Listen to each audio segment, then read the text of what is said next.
유초등부 친구들 안녕하세요. 우리를 자녀 삼아주시고 코로나 바이러스로부터 지켜주신 하나님께 예배드려요. 가정에서 예배드리기 위해 준비해야 할 것을 알려드릴게요. 첫째, 깨끗하게 씻고 깔끔한 옷으로 갈아입습니다. 둘째, 예배드리는 자리를 정돈합니다. 셋째, 성경책을 준비하고 마음과 생각을 하나님께 집중해요.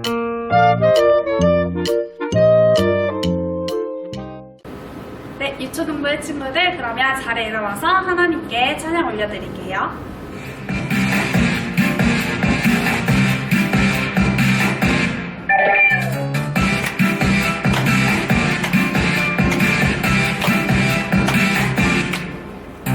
아름다운 마음들이 모여서 주의 은혜 나누며 예수님을 따라 사랑해야지.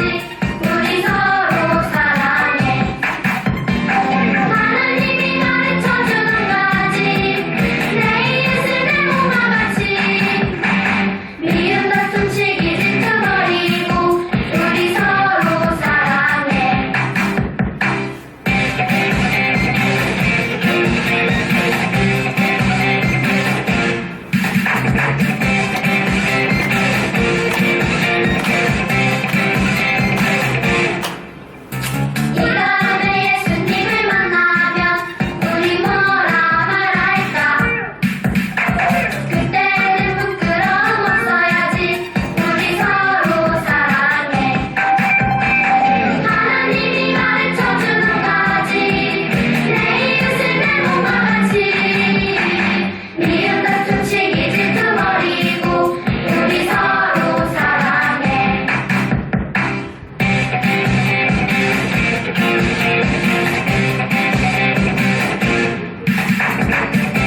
신약 사도신경으로 같이 신앙 고백하겠습니다.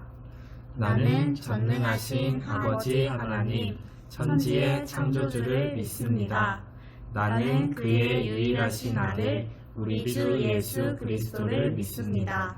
그는 성령으로 잉태되어 동정녀 마리아에게서 나시고 본디오 빌라도에게 고난을 받아 십자가에 못 박혀 죽으시고 장사된 지 사흘 만에 죽은 자 가운데서 다시 살아나셨으며 하늘에 오르시어 전능하신 아버지 하나님 우편에 앉아 계시다가 거기로부터 살아있는 자와 죽은 자를 심판하러 오십니다.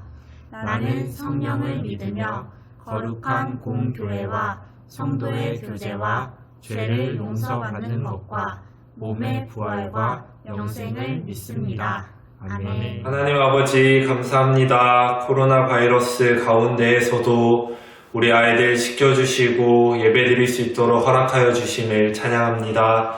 이 시간 예배드릴 때 마음과 생각을 주님 앞에 집중할 수 있는 은혜를 더하여 주시고 예배를 드리는 우리 아이들 마음 가운데 기쁨이 가득하게 원하오니 주님 은혜를 더하여 주시옵소서. 감사합니다. 예수님의 이름으로 기도드립니다. 아멘.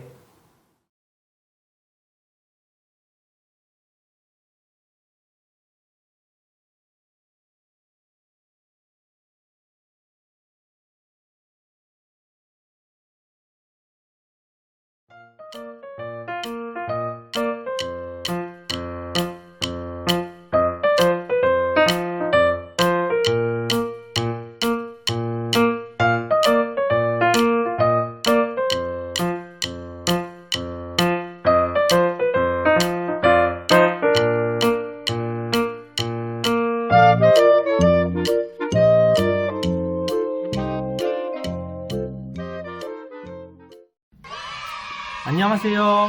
유년부 초등부 친구들 한 주간도 잘 지냈나요?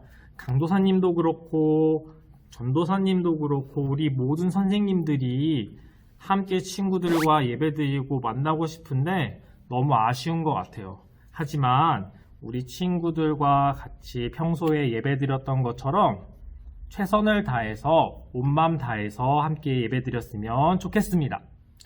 오늘 말씀은 한 남자가 사마리아 여자를 만나는 이야기예요. 우리가 다 읽진 않았지만 요한복음 4장을 쭉 읽다 보면 우리는 이상한 점들을 발견할 수가 있어요. 같이 성경책을 펴서 살펴보면 좋을 것 같아요. 첫 번째로 이상한 점은 남자가 사마리아 땅을 지나가는데 사마리아 여자에게 물을 달라고 말을 걸었던 거예요. 아니 강도사님, 목이 말라서 물을 달라고 이야기할 수 있지 않나요? 라고 생각할 수 있지만 아니에요. 유대 사람들은 절대로 사마리아 사람에게 말을 걸지 않았어요. 두 번째는 지금은 물을 뜨러 나오는 시간이 아니었어요. 지금은 너무나도 햇볕이 뜨겁게 내리쬐기 때문에 아무도 나오지 않고 쉬고 있는 시간이었거든요. 그런데 왜 이 여자는 혼자 더운 시간에 나와야만 했을까요? 이 두 가지 질문을 가지고 우리가 조금씩 이야기를 풀어나간다면 오늘 주시는 하나님의 말씀을 알 수 있을 거예요. 지금 이 남자가 사마리아 여자에게 물을 달라고 하니까 사마리아 여자가 왜 당신은 나에게 물을 달라고 하시나요? 이상하네요 라고 물어봤어요. 그런데 10절에 보니까 이렇게 말하고 있어요. 당신이 내가 누군지 알았다면 오히려 나에게 물을 달라고 부탁했을 거고 내가 물을 주었을 것이라고 이야기를 하는 거예요. 그리고 이 우물물은 다시 목마르지만 내가 주는 물은 영원히 목마르지 않고 생명을 주는 물이라고 말하는 거예요. 우리 유초등부 친구들은 이렇게 말하는 남자가 누구인지 알고 있나요? 맞아요. 이 남자는 바로 우리가 믿고 있는 예수님이에요. 예수님은 말씀을 읽는 우리들에게 무슨 말을 하시는 걸까요? 우리가 세상에서 가지고 싶은 것, 되고 싶은 것, 하고 싶은 것들이 너무너무 많아요. 하지만 그것들은 물을 마시는 것처럼 잠깐 행복하고 잠시뿐이라는 거예요. 결국에는 나중에 갈증이 나서 또 물을 마셔야 되는 것처럼 그것은 영원한 것이 아니라는 거예요. 하지만 예수님이 주시는 물은 영원히 목마르지 않고 영원한 생명을 주시는 분이시기 때문에 우리는 이 예수님을 믿고 예배를 드립니다. 그런데 사마리아 여자에게 고민이 있었어요. 사마리아 여자도 하나님을 만나고 싶고 예배드리고 싶었지만 그렇게 할 수 없었던 거예요. 20절에 보니까 우리 사마리아 사람들은 우리가 있는 곳에서 예배하지만 유대 사람들은 예배드릴 수 있는 유일한 장소는 예루살렘뿐이라고 말합니다. 라고 이야기를 하는 거예요. 왜냐하면 유대 사람들은 사마리아 사람들은 예전에 하나님을 믿었지만 큰 죄를 지었기 때문에 예배드릴 수 없어 라고 하면서 하나님이 계신 예루살렘 성전에 갈 수 없도록 막았던 거예요. 또 사마리아 여자는 자기가 지은 죄가 너무나도 커서 사람들의 눈을 피해서 다녔던 사람이에요. 그래서 아까 우리가 가지고 있던 질문처럼 아무도 나오지 않는 뜨거운 시간에 혼자 물을 들어 나왔던 거예요. 우리 유년부 초등부 친구들은 어떤가요? 내가 예수님을 믿지만 여전히 죄를 지어서 나를 미워하시면 어떡하지? 내가 교회에서 예배를 드려야 되는데 지금 집에서 예배 드리는 예배를 받으실까라고 혹시 걱정하거나 고민하고 있는 친구들은 없나요? 사마리아 여자는 하나님께 예배 드릴 수 없는 죄인이었어요. 하지만 하나님께서는 사마리아 여자를 사랑하셔서 예수님이 직접 사마리아 여자에게 찾아오셨어요. 또한 하나님은 우리를 너무나도 사랑하셔서 잠깐 왔다 가시는 게 아니라 성령 하나님이 우리와 항상 함께 하세요. 우리가 교회에서 예배 드리는 것도 정말 중요하지만 하나님께서는 그것보다 영과 진리로 예배하는 사람들을 찾고 계세요. 왜냐하면 하나님은 우리를 너무나도 사랑하시고 우리를 만나고 싶어 하시기 때문이에요. 우리 친구들, 우리가 예배 드릴 수 있도록 예수님과 성령님을 보내주신 하나님께 감사하면서 영과 진리로 예배 드릴 수 있는 우리 모든 유년부 초등부 친구들이 되기를 예수님의 이름으로 축복합니다. 아멘. 같이 기도하겠습니다. 하나님, 우리는 여전히 죄를 지으며 하나님이 기뻐하시지 않는 모습으로 살아가고 코로나19 바이러스 때문에 교회에서 예배드릴 수 없는 상황 가운데 있습니다. 그러나 우리를 여전히 사랑하셔서 우리의 예배를 받으신다는 사실을 오늘 말씀을 통해 배웠습니다. 지금 각자의 집에서 영상을 통해 예배를 드리지만 모든 친구들이 사마리아 여자가 만난 예수님을 만나 영과 진리로 예배하는 시간이 될 수 있도록 함께 해주세요. 우리와 함께 하시는 하나님께 감사하오며 이 모든 말씀 예수님의 이름으로 기도합니다. 아멘. 하늘에 계신 우리 아버지, 아버지의 이름을 거룩하게 하시며 아버지의 나라가 오게 하시며 아버지의 뜻이 하늘에서와 같이 땅에서도 이루어지게 하소서. 오늘 우리에게 일용할 양식을 주시고 우리가 우리에게 잘못한 사람을 용서하여 준 것 같이 우리 죄를 용서하여 주시고 우리를 시험에 빠지지 않게 하시고 악에서 구하소서. 나라와 권능과 영광이 영원히 아버지의 것입니다. 아멘.